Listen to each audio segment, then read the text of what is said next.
Good afternoon, everybody, and welcome to Talking Skritt podcast, brought to you by Game Breaker Nation. I'm your host, John, better known as Deo around Yak's Bend. We have a fantastic show for you today.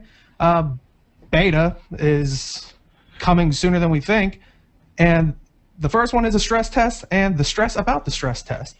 And Stability Patch makes you hear voices, and so much more. But first, let me introduce you to my fellow host, a man who is just waiting. Say hello to Jim. We're going to run through the entire Ryan Reynolds filmography, aren't we? Yes. Yes, we are. Hi, everybody. He thinks I look like Ryan Reynolds, for those who don't know already. I don't agree with him at all. Neither does my wife, so. But chat, come on, chat, you're on my side. But fortunately, we don't have Roy with us today, but we do have a writer for Guild Mag, a man with the largest mail carrier collection I know. Say hello to Aaron. Hi. And that's probably the reason why he can get into beta, huh? That was their veto. You gotta rub it in, don't you? No, you had to buy a golden pig. Yeah. That's I did probably see, it. Well, I mean, we'll talk all about it. That's our first topic is they announced the beta stress test that's coming up. Emails initially went out, I believe it was last night, which if you're watching the VOD was Friday, I believe around 5 p.m. Pacific time. The emails, let's just say the stress test is scheduled for Tuesday, March 24th, and there's going to be two set times, 12 p.m. to 2 p.m. Pacific time, and 5 p.m. to 7 p.m. Pacific time. And yeah, there's been a lot of stuff surfacing from all this. Originally, the first set of emails, I believe, listed Thursday, March 24th, and Wednesday, March 25th. So as you could tell, those are, well, Thursday's wrong because that's Tuesday. So there was confusion there, but I think they quickly got like the first batch of emails and they sent corrections. Has there been any news? Have you guys heard if there's doing these in batches, or did they just do everybody all at once? Or So, I mean, there's a lot of times places do beta invites in batches, but it seems a little short notice for there to be time for another batch before Tuesday. Unless they're putting them out on the weekend, which, I mean, they could, because they could have them set to go out on, Saturday or Sunday or whatever. I'm hoping they do another batch, because I didn't get one. And everyone knows how important I am. Clearly. yeah, I guess that is the important thing to ask from the get-go is from right now, which is Saturday, 4 p.m. or Eastern, sorry, 1 p.m. Pacific. Who here has gotten an invite to their stress test? Oh, I don't know. Who got an invite, John? I don't. Wait, just rub it in, Deo. Oh, I thought you were pointing that you did get one. That's not it. Sorry. Well, I mean, good news is I believe there's no NDA for all this, and I'm going to keep trying to make sure that I know they said for all the beta stuff, but I just want to make 100% sure there's no NDA. And supposedly you'll be allowed to stream it, so I'll probably be streaming it.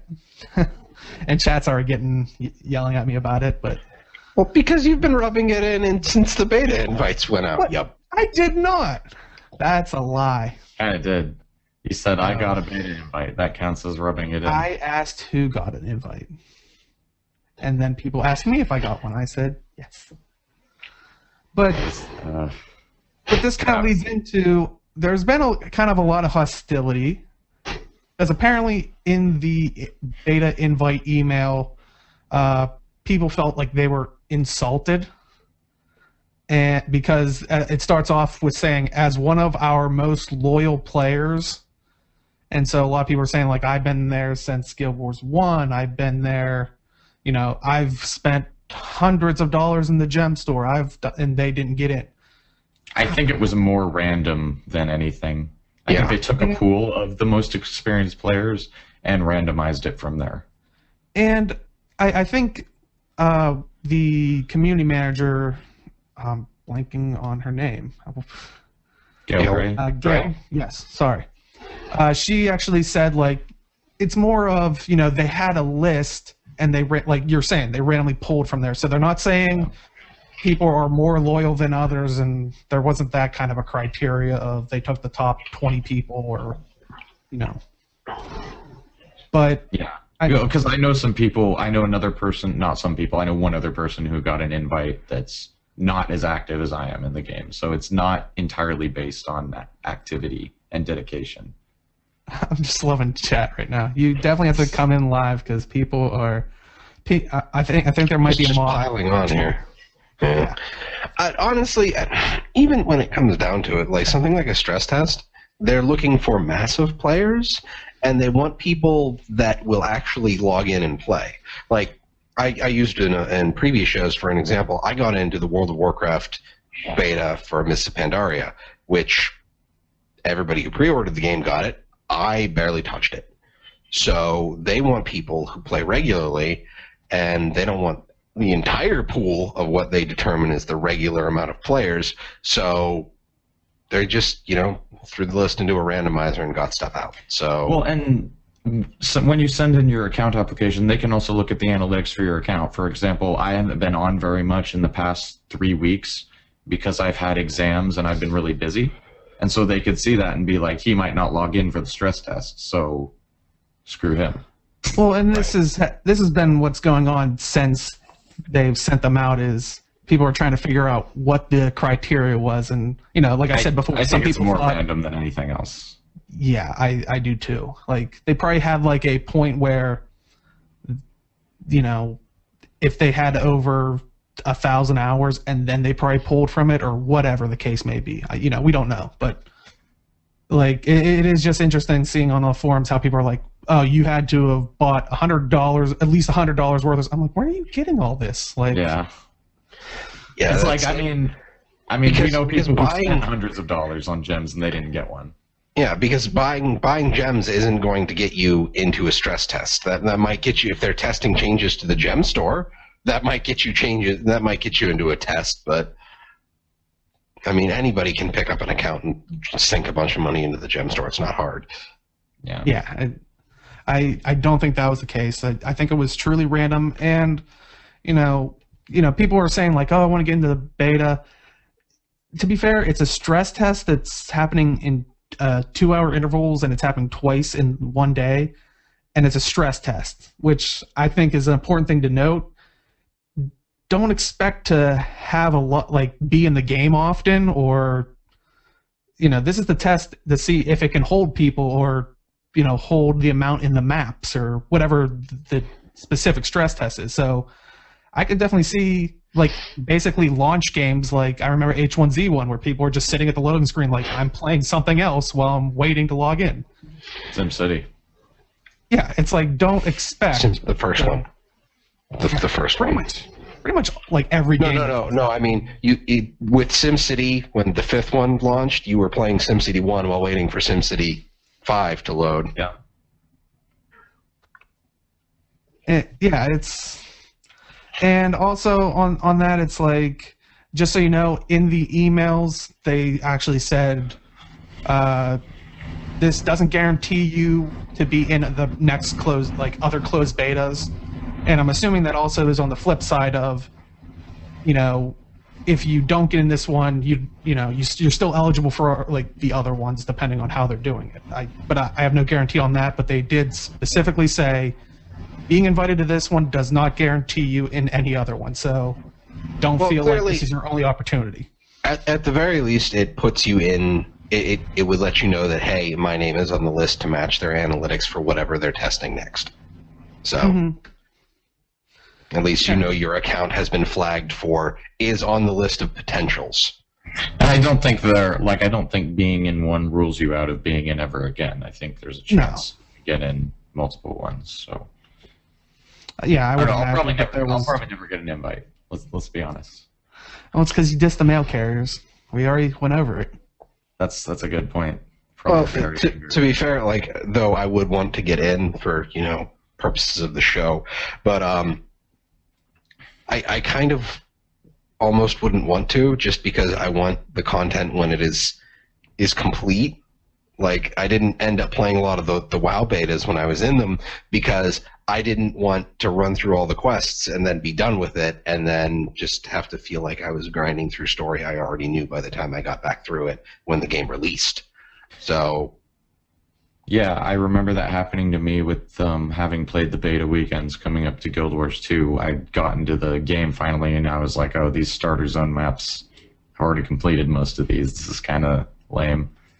Well, and that's why for the beta things, I didn't want to do that. So I basically was like, I knew going in, this was going to be my game. Like, I was going to love Guild Wars 2 and probably play it. Like, I came from WoW and all those other games. But I knew this was the one I was going to probably stay in because I loved Guild Wars 1's story and all that stuff.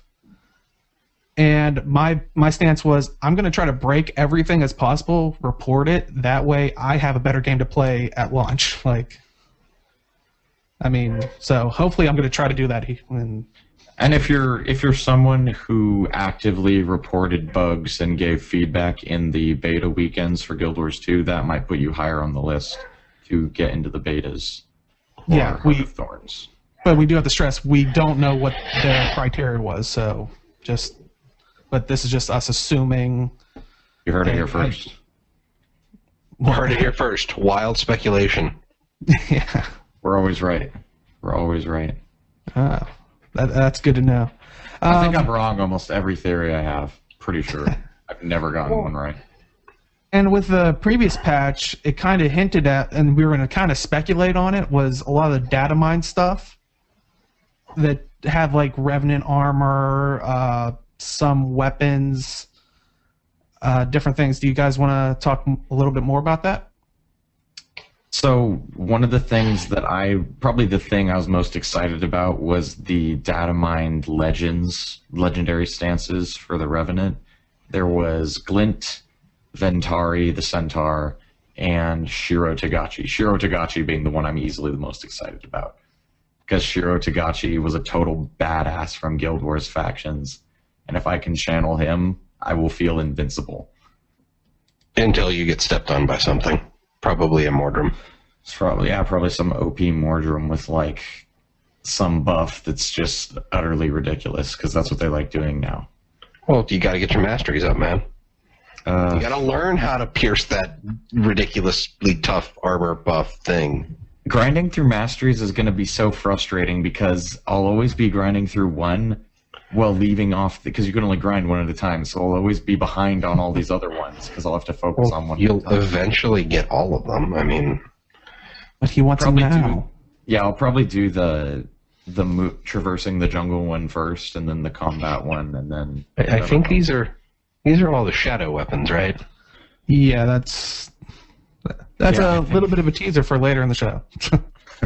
Yeah, our producer pulled up the gem store images, but the skins that were data mined as far as the Revenant, like the Revenant weapon sets and the armor set, I think there were some miscellaneous weapon skins pulled up as well. I liked them for the most part. I didn't like the I forget what they were called exactly. It was like cobbled together or something. Makeshift. Yeah, makeshift. The makeshift skins were kind of dumb, but I liked I thought they were dumb. I like them. I like them for what they are. I don't think I'm going to be using any of them, but I think they could fit in a look that someone was going for. I mean, clearly you're not going to be using the makeshift pistols on your engineer because you've already got your revolvers. Dude, aetherized pistols are the best looking pistols in the game, by far and away. They'll never outdo them. They're my pistols for life. The Ascended pistols are a close second, though. But I think my favorite addition, skin-wise, actually, was the katana sword, the katana single-handed sword. I'm super happy we got that, because now you could build sort of a samurai-esque character for like a warrior or something. Because I think warriors and guardians can both do great sword and one-hand sword. Which I think Revenants won't be getting great sword, if I remember correctly, because the weapon sets for the Revenant were also data mined. Oh, they were? Yeah, I think we'll be getting, I want to At say, least some of them. There might be more. Yeah, there might be more. That's true. But I think we had shield, dagger, sword, obviously axe, mace, and hammer in there. Well, in the what was it in Wooden Potatoes video? He talked about there was a revenant in one of the videos. Was it Pop the Revenant, who was main hand sword, offhand dagger going on? Yeah, I actually wanted, because some of the weapon skills were data mined too, potential weapon skills, because it goes without saying data mining isn't set in stone. But one of the dagger skills applies 2 seconds of quickness, and I thought that was super. Quickness is what speeds up your attack rate by 50%, and skill activation rate and all that fun stuff. And I thought that was interesting because I think as of right now we don't have any weapon skills that give quickness.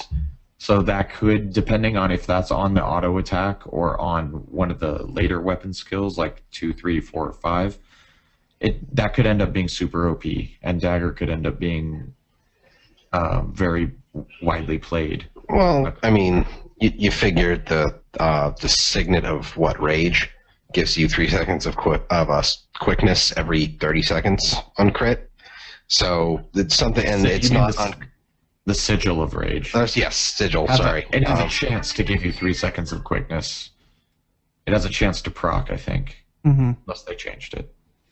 Yeah. But this is a guaranteed 2-second quickness, and quickness is a very powerful boon. So I'm interested to see how this turns out balance-wise on the dagger. The other weapon skills seem just very Condi heavy. There seems to be a big focus for conditions on Revenant. And yeah, someone in chat saying like out of all the weapons that they showed for like that they revealed for Revenant in the data mine stuff, and like I said, I want to stress it 100 times, it's not this data mine. It's not guaranteed. You know, it might be more, it might be less. They might have thrown stuff in to throw people off. It's arena now. I wouldn't put it past them. That would be super lame. Yeah, like what weapons? Incredibly rude. Yeah, what weapons out of those did you see that you probably think that's gonna be my Revenant? And this is, before you see skills and all that stuff. But you're like, I like the idea of that. Dude, I can't even say. I can't. Like, I'm not gonna be playing dress up with my Revenant until I make it. I can't think about that right now. It's too much weight on my brain. I can't. I'm kind of happy. I'm kind of happy to think that there's a heavy class that won't get greatsword, just for the simple fact that it kind of makes it different. And I mean, they already have hammer as a ranged weapon. Oh, yeah. I'm kind of hopeful for the shield though, because right now there's not a single skill set that uses a shield that I actually like. So I would love to see a shield skill set that I would actually be able to and willing to use. One other thing that I wanted to mention while we were talking about the skills, since people came down, I had to mute myself. If the dagger is offhand only, and something gives quickness on the dagger, offhand skills very frequently have like 25, 30-second cooldowns. So that's why I brought up the weapon sigil. So. I mean, technically, everybody can get that 30 seconds of swiftness whenever they feel or whenever they want just by slotting that. But clearly, based on trading post prices, it's not considered that worth it. But yeah, if this is one to definitely be showing up for in chat. So many things that hopefully won't happen. Yeah, personally, like someone mentioned in chat. Yep, there it is. Seriously? The Revenant. Seriously? Get that off the this. Revenant. Why?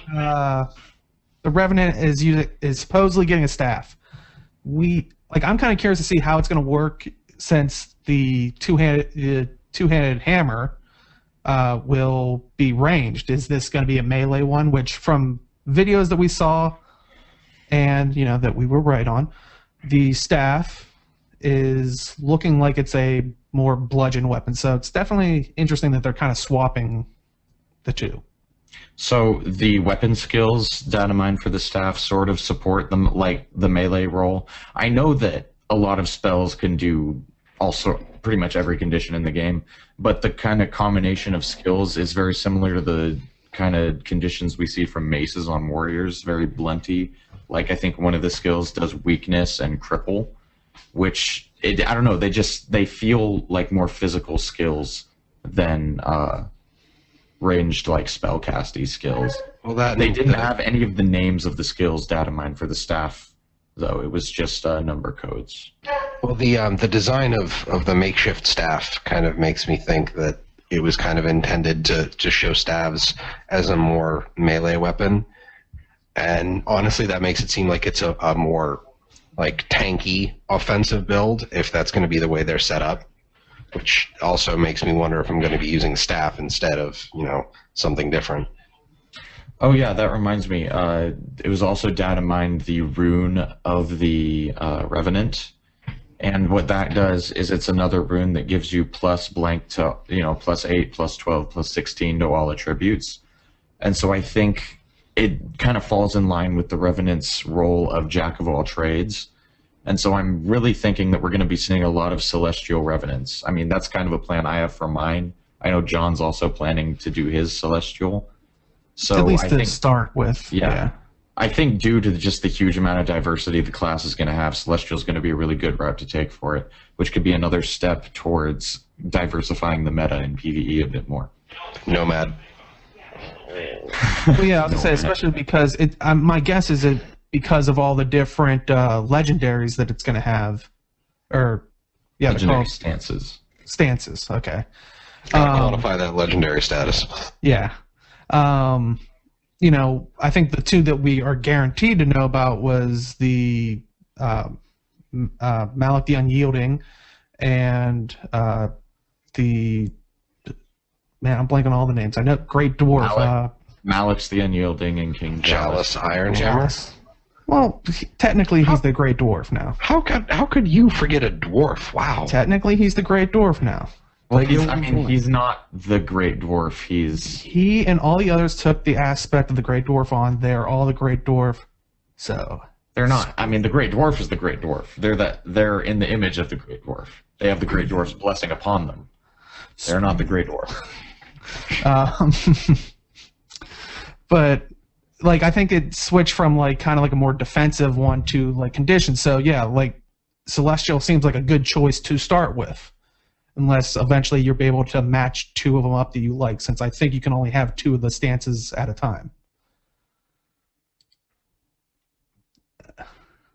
Yeah, I'm fine with being called a dwarf. That's fine. That's chat's saying that, thinking that's an insult. No, dwarves are just very short Norn.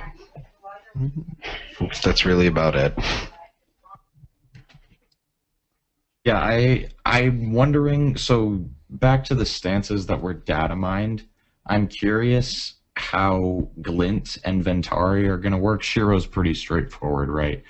You're going to be knifing people in the back, pretty hardcore. We actually saw a bit of what I believe to be the Shiro aspect in the Heart of Thorns trailer. Yeah, where Ritlock kind of shadows around and kills people. That's probably going to be Shiro. What I'm guessing for Glint and Ventari is Glint is probably going to be some serious raw power, a lot of direct damage, not too condition focused, a lot of big hits, kind of elementalist style. And then Ventari is going to be more in line with the Guardian and Engineer of a lot of support, maybe not so much damage, maybe a little more Condi oriented, but mostly boons and healing output. Yeah, I was gonna say, chat's saying Ventari might be more defensive. I think that's going to Jalis. I think Ventari is going to be more likely like the healing type, but yeah, also defensive in that aspect. Yeah, so Jalis and Ventari are likely going to both be very defensive, just in different ways. Jalis in a tank sort of role, and Ventari in a support / moderate healer sort of role. I think Glint should be like a minion master type thing. It just summons a bunch of humans to do its dirty work. Deo talking crap about just a lot of cooldowns. It takes about 250 years for it to work. But let's move on to actually something that is actually in the game right now. I mean, we're talking about Christmas future. Let's talk about Christmas present. I didn't know there were things in the game. This game's out. This game's out already? Yeah, you can actually play this game before this other part of this game comes out. It's amazing. This is bonkers. This Monday, the stability and camera change patch dropped. They said they had a delay because they were working more with it. It arrived on the Monday, which was kind of surprising. It's like a lot of people were like, "Why didn't you just wait till Tuesday?" But I know Tuesday news day. Yeah. Why is Tuesday like the day for patching? Because it's like it's far enough into the week, but it's not the end of the week. I made that up. I have no idea. Because you don't want people doing the patches with the case of the Mondays. So it's true. Monday's the worst. But with the stability change, camera change, which allowed you to mess with sliders, go into first person, streaming client, which I haven't had a chance to try, but it's the streaming client beta, which I think you have to add like a tag to your shortcut or something like that. I didn't bother either. Yeah, I completely forgot about it until I logged in. And I mean, granted, they've been giving us a lot of updates to test it out, but we'll get to that. With the camera change, someone actually created a fan video that's using just the camera changes. Like, there's no added stuff to it, like shaders or anything like that. It's literally just using the first-person camera. I mean, I think it looks awesome. Are you talking about the one that's got the music and Tybalt playing in the background? Yeah, I think it's titled Soul of Tyria. Wasn't that made by a dev, though? I did hear that, but I also heard that it was a fan. I'm pretty sure it was made by a dev, just it wasn't officially released by ArenaNet. It was just on his at least it shows. I mean, is that a dev one? It has the name. It has the person's name under it. I heard it was made by a dev. But yeah, you can kind of see in this. It still is just used with in-game stuff, and I think it looks, fantastic. I mean, yeah, I don't know if he's showcasing the maxed out FOV, but definitely the first person. Actually, the thing I'm most excited about with the camera patch was the maxed out FOV. The game looks so much more grand now with the full scale FOV. I love it. Full on awake mode. Yes. Oh, it looks so good. When I walk around in the world, it just feels like a larger, more alive world with so much more visible. I mean, and I guess that answers my question for Aaron, but how much have you guys messed with the sliders and stuff? So I haven't had a chance to touch it at all. I was messing around with the collision one, and I know a couple of our guildies were doing that as well. And I haven't tried it after they repatched it because it still seemed like it didn't make the jumping puzzles for Norns any better camera-wise. Like, it was still throwing you into first person or See, I never even knew that was an issue because I rarely play Norn or Char. And so when it came out with the camera patch, I was like, oh, I don't even really know what this issue is, so let alone be able to tell the difference with the fix. So yeah, it's kind of the same with the stability change. It's like, I know how that's different from the old stability. I just never relied on stability very much, so it doesn't really affect my gameplay experience. Hey, Aaron, stop answering all the questions for future. We'll save that answer for when we talk about the stability changes. I thought we were talking about the patch. I thought we were kind of just but we were going bit by bit, camera changes. And... You can still ask Jim. He still has things to say. Jim, do you still have things to say about the camera change? No. Like I said, I haven't had a chance to mess with the camera all that much. Your day. So yeah. I was gonna say, chat's still saying Troll's End is still Horde. People are filling their screenshot folders. And I mean, there is an easy fix for that, chat. Stop doing jumping puzzles. They suck giant you-know-whats. Oh, I do. Just watching the video in the background, I am going to have to get back into doing the Shadow Behemoth with the new camera stuff. I need to figure that out because that was what pretty much sealed Guild Wars 2 for me. Was my first character was my Elementalist, my human Elementalist, and I got into God's Lost Swamp, and the Shadow Behemoth just kind of spawned, and I'm like, You died. what the hell is that? Yeah. It was just one of those moments where it's like you're in a game and you're like, I'm level 4, and I have to fight that? So, I mean, props for making it to God's Lost Swamp at level 4. I don't know. I'm just guessing. I don't even know what level the area is. It's a level 15 area, sir. I could have been down there at level 4. Could have avoided I get a stuff. point for that, right? I get a point? It was more like, what is that? Pretty much. But It's actually possible he might have like dropped his hand on me to send me like flying backwards. He does do that. He does the pound. Yeah. And chat's still asking for removing levels from Guild Wars 2.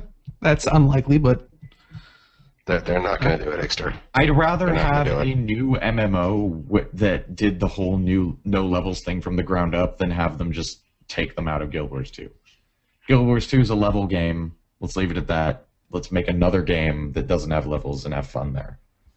okay. There you go, Aaron's Sean. asking for Guild Wars. Yep, Guild Wars 3 already. All right. Why not?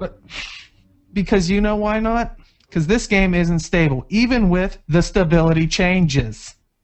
Oh, Yeah. getting better with those. Yeah, that one wasn't bad. Oh, really? I didn't You like can that. have a point for that one. Okay. You get a gold And- star.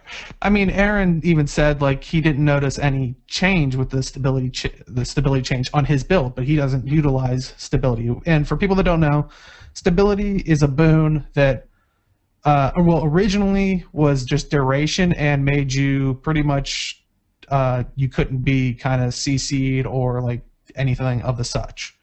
Now with the stability change, it stacks in intensity, so it will basically stop one attack and then tick down. Like if you have 5, it'll stop 5 attacks or whatever. And I mean, are any of your guys like characters builds that use stability? Have you noticed a hit or an issue with it? I made a bit of use of it with I made a bit of use of it with with my Elementalist when I was running dual dagger, but that was mostly with using the tornado skill. That's going to be interesting, taking like a ranger longbow 4, like the knockback, while I'm a tornado. Because it is possible to layer, and like you get a decent amount of stability at a regular interval. I can't remember what the exact amount of it is for that skill, but Tornado's one of the pretty big stability skills. yeah, because you're really not supposed to be moved around when you're a tornado, because I mean, you're a tornado. You're supposed to move other people. That's how that works. But I haven't had a chance to mess with it because I've been messing with a staff build with glyphs, but probably going to be going back to daggers because that's what I enjoy playing. It's a good change. I mostly think of it in the World v. World aspect of, you know, what is it? You're running across a bridge and someone drops a lightning field in front of you from another server, and it's like, stand your ground, and we all just, you know, run through and nobody cares. Now, you know, when the enemy forces, they're dropping a crap ton of CC fields, they just, it's not like you're going to be able to just ignore half of it. You're actually going to have to, you know, pay attention to it. So your resources spent aren't made completely useless, which I think is the big deal. Yeah, for the record, before you guys start calling me an idiot in the YouTube comments and in chat, I do know the difference between the new stability and the old stability. I merely mean that it doesn't affect my build very much. Because like the only character I have heavy stability on is my Guardian. Not heavy, but stability at all is my Guardian. And I only have like stand your ground, which gives you like 4 seconds of stability or something, which translates to like 2 or 3 stacks or something like that. I haven't checked. Like it was so minimal, I didn't really notice it affect my gameplay. What is it? Is Hallowed Ground like just a stack of stability, a tick of it now? Yeah, I was just actually going to say, with my build, I usually run shouts and stand your ground and all that stuff. And yeah, it only gives you like a couple ticks, but I was worried about stuff like hallowed ground. I was like, how is that going to work? But I was trying to help someone get a skill point, and I was like, oh well, you know, this won't knock you, this won't like CC or anything. And luckily, hallowed ground, like you're saying, it'll pulse every like second or something. So while you're in that area, it still functions kind of like old stability, but I guess if you have like a ranger like doing the rapid fire, you probably could hit them in between the two. I haven't tested that yet, but it seems like it's like one stack every like second, but it only lasts for like a second, so it won't like you won't end up with like 20 stacks or anything. I think they increased the duration on the stack to 2 seconds. Because they wanted to be able to have the overlap. I think like the whole idea was that you're not supposed to be completely immune, but people will still have to at least focus you. Mm-hmm. Like, and that's a big deal. So, and generally speaking, it'll take concentrated effort from in like the PvP settings in order to make stability. You know, you can break through it, but you have to focus fire someone, and focus firing CC usually has longer term cooldowns. So it's going to be something you have to burn resources, just like they burn resources trying to put the stability up in the first place. Yeah. But at the end of the day, you can end the stability before the duration of the boon itself. So in essence, it is a weaker boon now. Yes, it Which is. it needed to be. Yeah. Which, yeah. I don't know. I was fine with it. I didn't think it needed a huge change. It's not really a huge change if you think about it. It's not a massive change, but it is a functional change. And stability, I mean, you literally are immune to anything that could affect you and move you other than death. Yeah, it's another way to shake up the kind of monotonous way the game's starting to get played. And chat's saying like with their like one person chat saying with their guardian they're not noticing any changes with the new stability. Like they're not seeing the changes affect their gameplay very much. Yeah, I agree. I haven't noticed it yet, but I haven't ran the full gambit of Get stuck between like 5 Mordrum husks and the Silver Waste, and then you'll probably notice it. Even at that point, the old stability wouldn't help you that lot. Like, I don't think stability guards against immobilize, just things that would... Okay, switch the husks for Terragriffs. Terragriffs will show you what's what. If you don't die outright from them running at you, because that does a ton of damage too. Yeah. Terragriffs are the worst. But also with this patch, World v. World map completion no longer needed for 100% map completion. They let us know about this last week. What was that? I didn't get my one Vista before the change, and I'm hoping I still get the map completion rewards. But I don't believe so. I think they even said in there if you didn't have it, they're removing map completion rewards from World v. World. Didn't you, John, get a map completion reward just logging into your character because you'd done it all except the WW? Yeah, on my Necro, I had everything mapped out, and I log in and. I think there's a fix for it, but I think originally there was an issue with because if you don't know, when you 100% map complete the game, which now is only pertaining to PvE and outside of dungeons, you get gifts of exploration. You get 2 of them, which one is you use one in making a legendary. So basically, map completing you kind of can make 2 eventually on one character. Weirdly, these ones didn't stack with like old ones, but people are saying if you take both of them and zone, I haven't tried this yet, but if you are having this issue, try and maybe let us know in the comments, or someone in chat's already done this, but they say take the 2 separate stacks, zone, and it should fix it. I guess it'll update them. So what, you have the stacks in your inventory and then just change zones? Yeah, and apparently I guess maybe it updates the old ones, or... I don't know. Like I said, I haven't tried it, but that was like kind of the workaround for it. I have more gifts of exploration than I will ever use. That's because you map complete on every single character. I do, and I will on my Revenant. It's fun because you're crazy. I enjoy map completion. It's fun. I'm actually looking forward to doing it again. I'm looking forward to doing it again on my Revenant. It's going to be fun.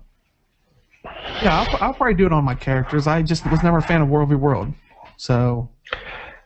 I mostly because there are a lot of times where you just had to wait until you were the right color, and then also the battlegrounds were literally the same zones. So. Yeah, usually too. Yeah, usually what I would do is I would, when the week would turn over, I would do that Borderlands and that section of EB on every single character, so that I would have it. And I just did that on rotation, and I had the WW stuff done on all my characters inside of about 2 months or so. Yeah, I think because what did you did like 8 characters, right? Yep. I think they should give you like a special reward, I know they should.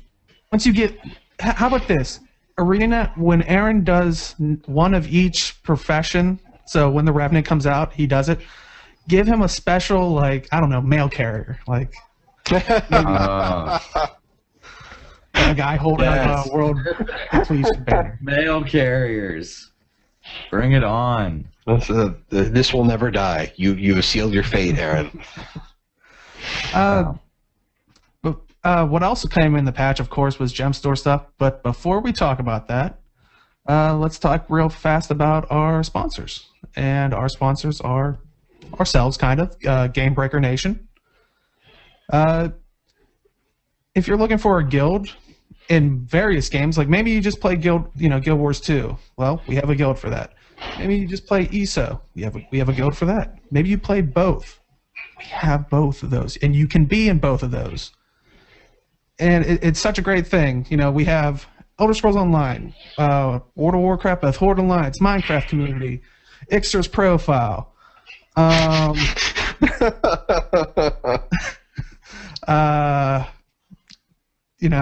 think I said Final Fantasy XIV.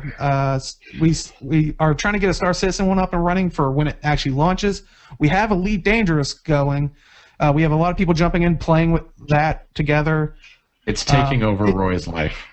It's just such a great thing because, say, if a new game comes out and there's a lot of buzz about it, I remember seeing Guild Wars 2, in all the fan sites where it's hey, I'm looking for a guild, let's all form one. Here, it's kind of you have the same faces, familiar faces, so, definitely if you're wanting to look for a fun group of people, head on over to GameBreakerNation.com and, join in on the fun. And I guess he's showing more posts about stuff. But let's go on to the gem store. All right. Favorite. With this patch, they gave us shadow weapons, which, if you were here a little bit earlier or saw the video earlier, there was a little bit of a teaser. The shadow weapons. Currently, they are 1 blackline ticket for each skin. What do you guys think about the shadow weapons? Do you have any favorites? Did you pick up any? I don't like them that much, actually. They received a lot of positive feedback, and I didn't really care for them. They're really small. The one I liked was the shield. I really like the shield because it's this big tower shield. It's pretty badass looking.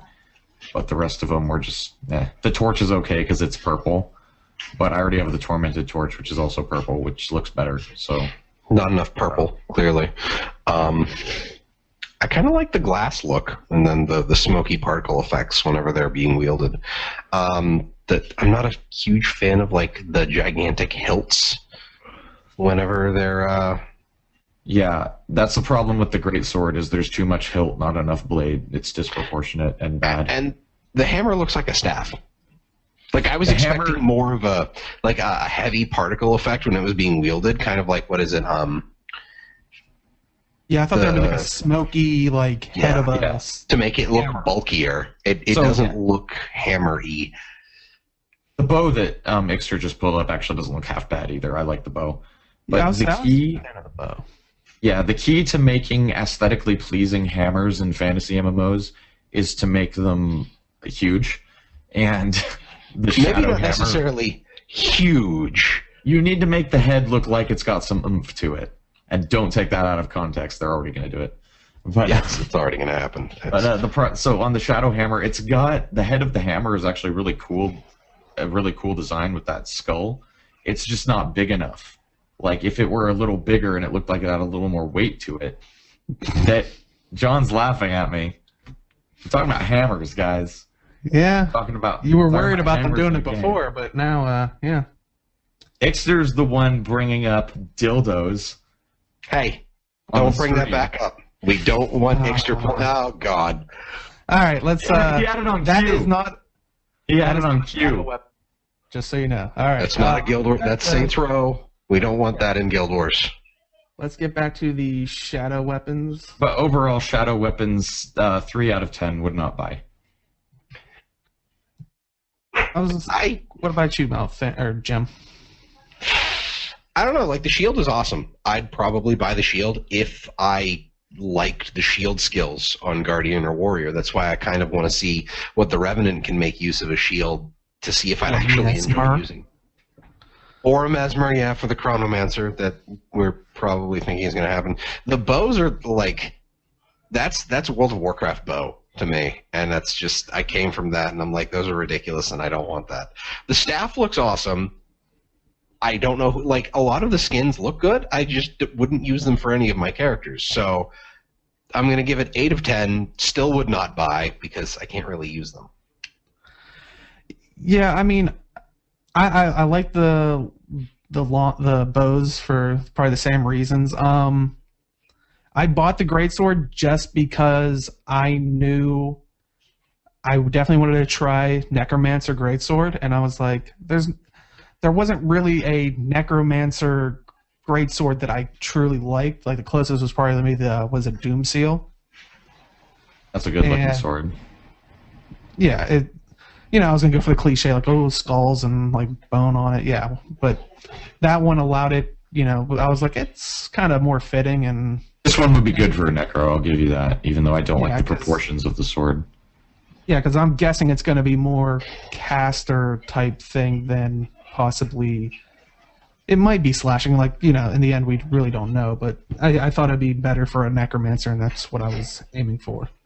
Unfortunately, I locked my Necromancer into red and black as the color scheme, so I'm sort of doomed for Twilight if I want to use Greatsword on a Necromancer. No, Doom was green and black.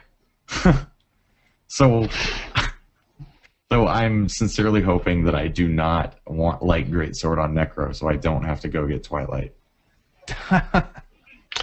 Oh, please like it. No.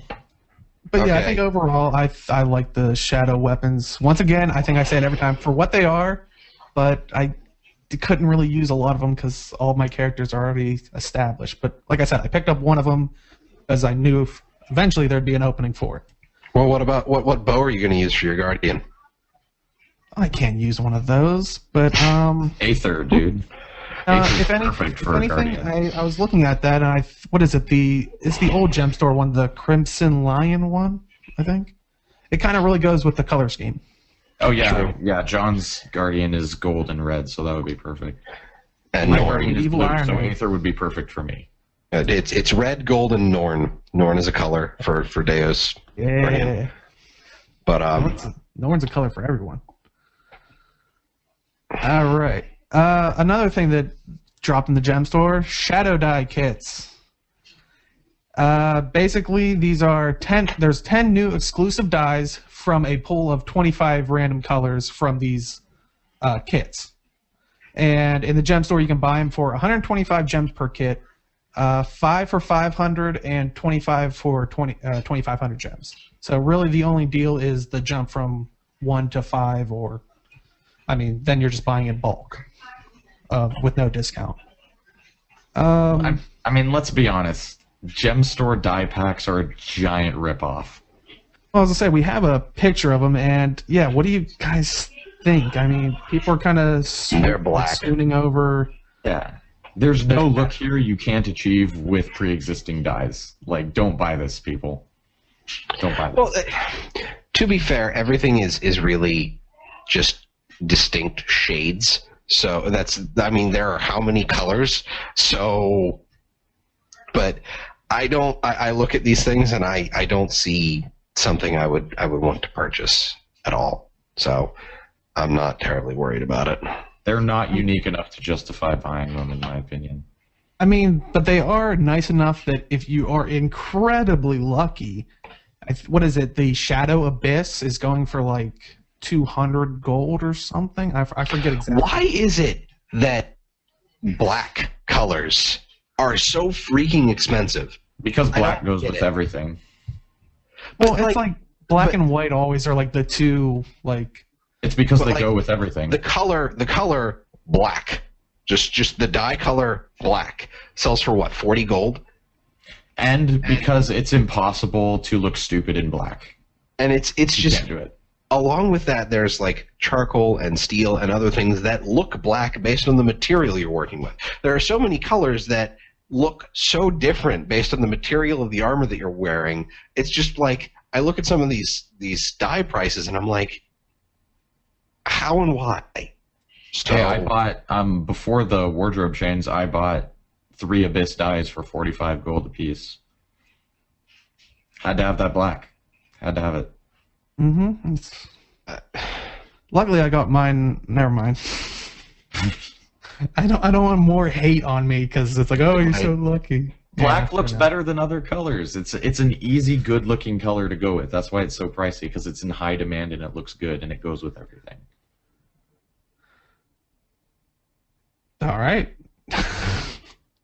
There, you heard it here first. Aaron has spoken. Yeah. Well, he is our fashion consultation. Yes. So I'm. It's well known how fashion conscious I am due to my brown polo shirt and black hoodie. Well, no, in Guild Wars. I do want to correct because I do see chat saying, because I was trying to prevent it because now they're saying, oh, he must have got his on the first drop ever when he logged into the game. No, it was probably like within the first 3 zones, and I got the Abyss die as a drop. At that time, I think it was only like 20 or 30 gold, but granted, that was a fortune back then, but I was like, I want it. I can't say I've ever gotten any super good drops in Guild Wars 2, but I got my fair share in Guild Wars 1, so I don't have any beef with the RNG gods right now. Me and RNGesus are A-okay. Yeah, especially with opening all those boxes, huh? I mean, we got Mr. Friggin' Precursor up here. Well, you have 2 legendaries. You got 2 precursors for free. I paid for mine, sir. I paid for mine with money that I made. I'm just gonna say, I got mine the right way. The free way. Oh, shots fired. That means my legendaries are worth 400 gold or so more than yours. No. Mm-hmm. I don't think that's how that works, Aaron. That's 450 gold I put into mine that you didn't. I probably threw in probably a lot more than 400 gold in the Mystic Forge, but that was just me playing throughout the whole time. Guys, don't use the Mystic Forge. You won't get anything. This was a fluke. Yeah, mine was, and granted, I mean, I got the Chosen recently, which I was happy with, because that's something I would probably actually use. The other one was a Torch. Not a big Torch user.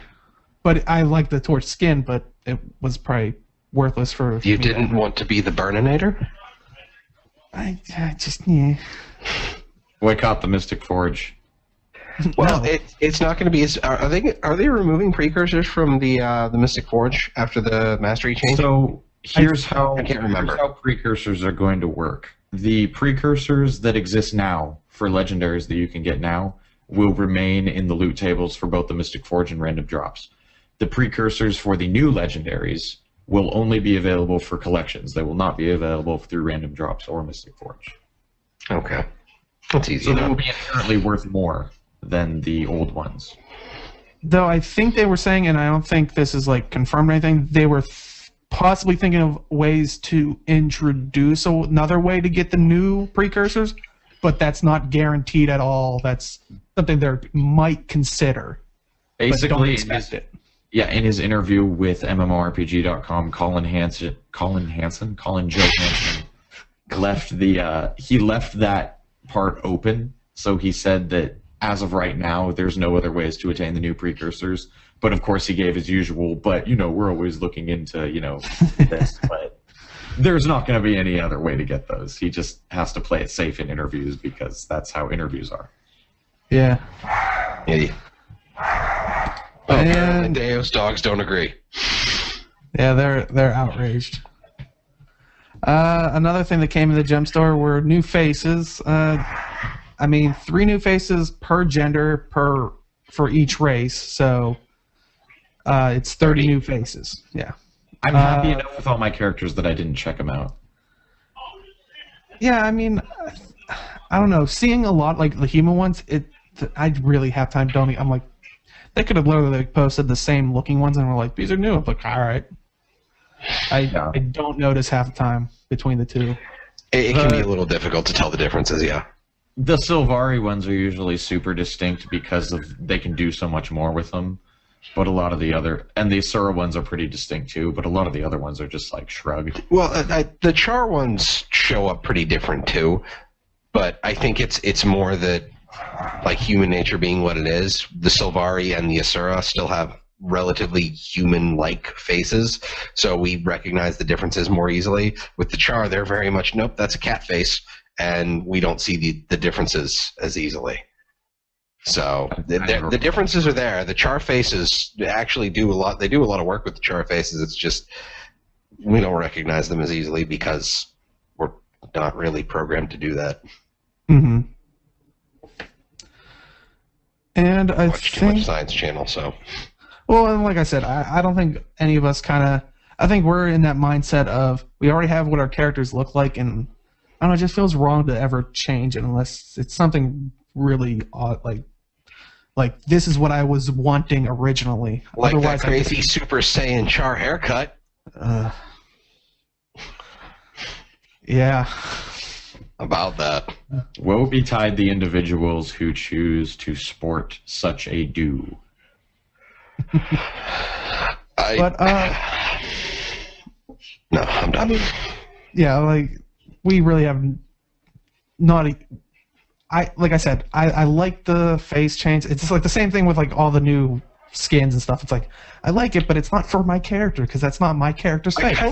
I kind of wish they'd start pushing some of the older new faces towards like the default character creation, because it kind of feels crappy that it's like, yeah, we've got all these faces that you have to pay extra for. You now have like double the options of the character creator in the total makeover kit. Which is, it's like make some for the like the new base kit. Once in a while. Like you can put out the total makeover ones, just make ones for the initial character creator also. I get the fact that it's, to drive prices. I get the marketing scheme, and it makes sense to me, and I'm not terribly bothered by it. But it's just the fact that like you said, like you have 3 times as many options when you use the total makeover kit. So, well, and that's even one thing to look at actually. Keep the unique colors for hair and skin. I don't care about those because the default ones are fine. If you wanted to put like some of the new hairstyles and some of the new faces into the default, that'd be great, because it's after getting a total makeover kit and then going back and creating a new character, looking at the difference between the two setups is really kind of well, and I mean, chat just like talked about it, and I was actually, when you were bringing that up, was with I know in Guild Wars 1 there were standalones, but with each campaign they had like different faces and whatnot and different hairstyles. What if they have like I'm sure they have the analytics of when people use it, do they gravitate towards maybe some of the older ones? But if they are not being used as much, what if with the expansion they're like, hey, these ones that don't get enough, love or use, maybe we'll throw those to the like character creator. I mean, there's like 5 faces in the game that people use per race. The rest of them are horribly neglected, so. Well, to be fair, a lot of those 5 faces are the default ones. Because how often are you going to change your character? Like, I think the only people who would really change their characters' faces are the people who don't already use a helmet, because otherwise you're not going to see your character's face, usually, especially for heavy armor, more often than not, because some of the lighter, heavy armor helms are kind of meh. Well, So, I mean, the heavy armor helms, like 99% of the heavy armor helms look awful, so I see my heavy armor character's faces quite a bit because I don't wear helmets on either of them. and then there's the And phalanx helm. Plus, I'm one of those weirdos who likes to just look at his character for like 10 minutes. The I way do you that all the said that time. is worrying. I totally do. I worship at the shrine of my character's awesomeness. Yikes. I'm sure many people would disagree with me. I'm sure many people have seen my characters and like, what are you doing? To me, they're perfect. I'm just standing here looking at myself. That's what I'm doing. All the time. I pause in my adventures for this. It's like, Well, I mean, we probably have time for one last topic, and they're actually restarting another ladder test season, and it started March 20th, so it's going to run for 8 weeks, so till I believe May 14th. Basically, they said in the article that this basically changes to the algorithm that was responsible for determining player position on ranked arena leaderboards. Because I think in the first one, you actually, for being in the top 500, top so many, you got rewards for helping them test. And they're doing the same here, but I guess it was exploited because they said the algorithm is more focused on wins instead of just sheer volume of matches played. So while you play 1,000, they're gonna probably look at like, okay, you played 1,000, but you only won like 2. Like, Wow. That's a win rate. that would probably be my win rate. I'm not gonna lie. I don't PvP, but that's bad. That is very. I mean, do you think that's a good change for the algorithm? I mean, I would be surprised if it was against it, except for the people that were just queuing up to get their Abuse wins the and- previous. yeah. Yeah. Well, it's something that I've looked into a little bit with some of these algorithms, because I like math, so I like looking at complex algorithms for practical purposes like this. Just focusing more on wins kind of feels like it's weighted wrong. Like there always needs to be a way to gauge like personal performance along with whether or not it was a win or a loss, because you could have literally the best game you have ever played, but you lose because somebody, AFK'd on you. Or something like that. Like, you can do fantastic and fail because of something you couldn't control at all. It's kind of like when I was ranting previously about getting stealth stomped, is you died next to you went down next to someone who could stealth. Don't do that. There's no way for you to respond or learn from it. It's you went down near someone who can stealth. You lose. But with something like that, it would kind of have to be like a win would have to be kind of a multiplier, I think, on top of your personal performance score, if they're really going to rank people on the ladder versus like teams. Because if you're talking about teams, like pre-made teams going into things, it's a little easier to rank things by win, because then you're an organized group trying things together. If it's random people and you're just ranking individuals, well, you kind of have to take what they do individually into account as well. So without knowing the exact specifics of the algorithm, I don't know how much they do that, but just the comment of saying it focuses more on wins, I think is the wrong way to go with it. Well, yeah, and like I just took that as a blurb, but when you read it, it definitely has the sense of it has more of a focus on wins, but it's not like, oh, this person played 1,000 matches, they got 800. Well, this guy played 10 and they got they won 9. They have a 90% win ratio. They're clearly better than that part. Like, right. It's not going to be that situation. I hope not. I mean, from the article, it doesn't seem like it is. But I mean, chat's saying to have 2 out of 1,000 wins, you'd have to try to do that. I am the man for the job. I am going to do it. No. Remind me to say, I'd be trying to win, and I'd still get that win-loss ratio. But for helping them out during this thing, there are rewards. If you are top 500 players per region, so that's if you're top 500 for NA, top 500 for EU, and then I'm assuming it's also involved in the China release, so top 500 for the China release, you will get 1 mini llama. Top 25 per region, you get 1 piece of Glorious Heroes armor, and then the top 10 people per region will get 2 pieces of Glorious Heroes armor. And they also hinted at, and we have an image of it, and they showed it in the article, there will be a Mystic Forge recipe implemented. And it just says in there, you will place a few mini llamas together and magically blah, blah, blah, like it'll form this one that has a top hat. And Voltron llama? What's that? Voltron llama? Yeah. Well, they do say the previous llamas will work when they have this recipe in and whatnot, so you don't have to worry about getting a bunch more new ones. So if you have, I guess, previous ones that you've been sitting on or whatnot, you will be able to use them for this Mystic Forge recipe. What's with the llama still? I don't know, but I know Arlie's probably pulling her hair out. Yeah, Arlie, you're going to have to PvP for llamas.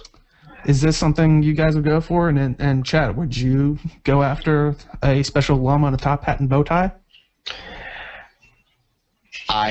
That would require me stepping in out of unranked and into ranked play, and from my experience with League of Legends, ranked play is where people get really, really angry, and I don't have the time to deal with that right now.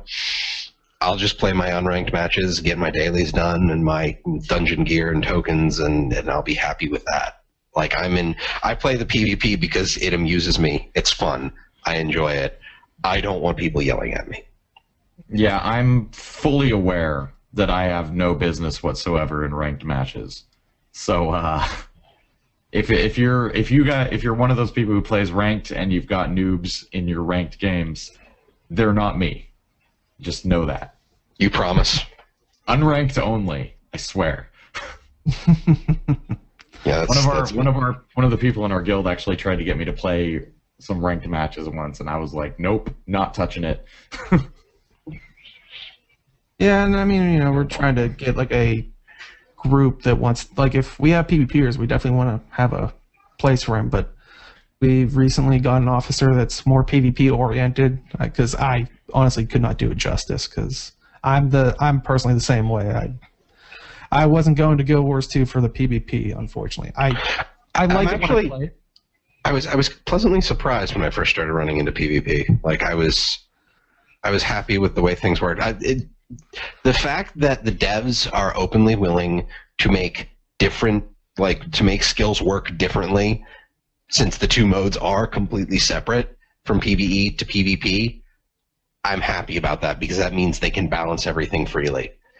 Oh yeah, they did that in Guild Wars 1, and I was surprised for the longest time when they didn't do that for Guild Wars 2, because I was like, that was probably what made it easier for them. I mean, yeah, I can see. I remember reading some of the patch notes where they said that, like, for example, the Signet of Restoration for Elementalists, where when you cast a spell, you heal yourself. When I think the healing rate on it was just dropped like 20 or 30% in PvP for Elementalists for whatever reason. But they made a slight change to the way things worked in PvP or elsewhere in the Elementalist class to change how powerful it was there, in order to normalize it between the two, because there's still the whole thing where you go into PvP and you kind of have an expectation of what a skill is going to do based on what you've done with it in PvE.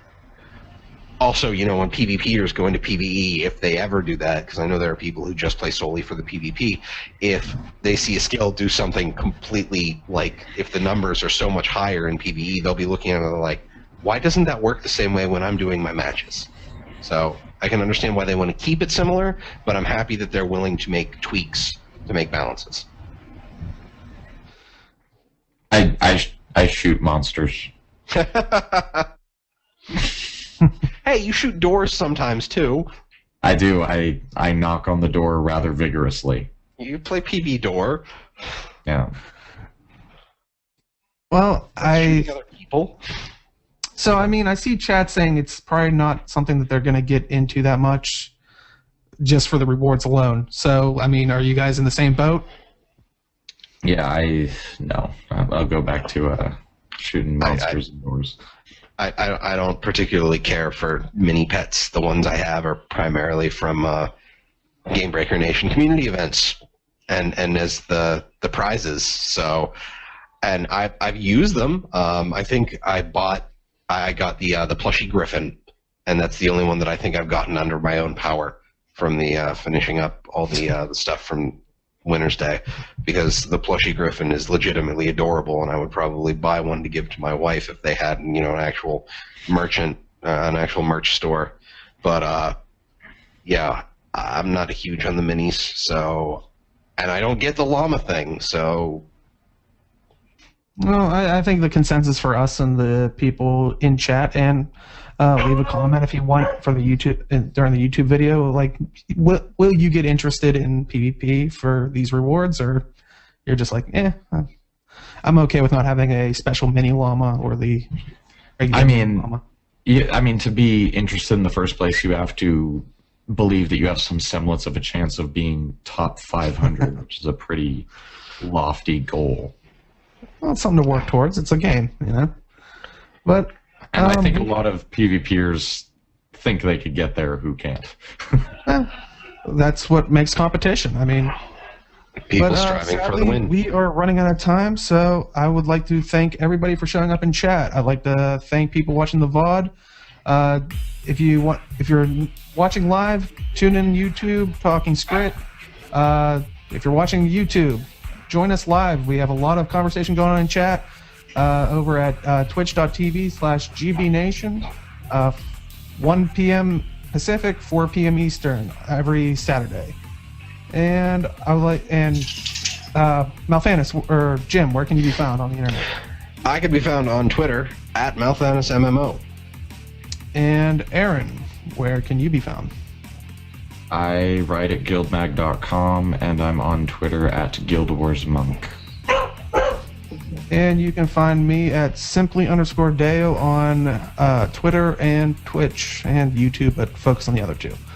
And you can find us all at GameBreakerNation.com. As I said before, we're not just the Guild Wars 2 guild. We have League of Legends, Final Fantasy XIV, World of Warcraft, Horde Alliance, Elder Scrolls Online. So many games. We just keep growing with members like you. So definitely go over, check us out. And as always, we will see you in the game. Good night, everybody.